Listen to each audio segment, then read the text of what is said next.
1 kg ತಲೆ ಕೂದಲು 5,400 ರೂಪಾಯಿ, 1 ಟನ್ ಕಬ್ಬು 1,800 ರೂಪಾಯಿ.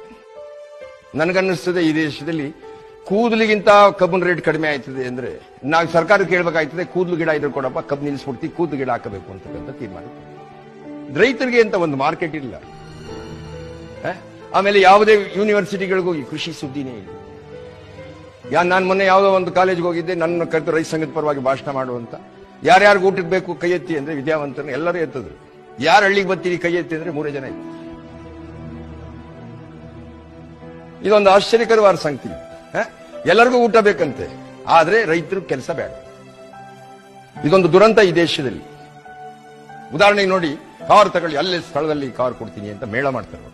ಯಾಕೆ ಬ್ಯಾಂಕ್ಗಳು 1,000 ಎಮ್ಮೆ, 5,000 ಹಸ, 10,000 ಕುರಿ ಮಾಡಿ ಬನ್ನಿ, ಇಲ್ಲೇ ಸ್ಥಳದಲ್ಲಿ 50 ಕುರಿಯನ್ನು ಕೊಡಲಾಗುತ್ತೆ, 70 ಎಮ್ಮೆಯನ್ನು ಕೊಡಲಾಗುತ್ತೆ. ಈ ಮೇಳ ಯಾಕೆ ಮಾಡಕ್ಕಿಲ್ಲ? ಕಾರ್ ತಗೊಂಡೋಗಿ ಏನ್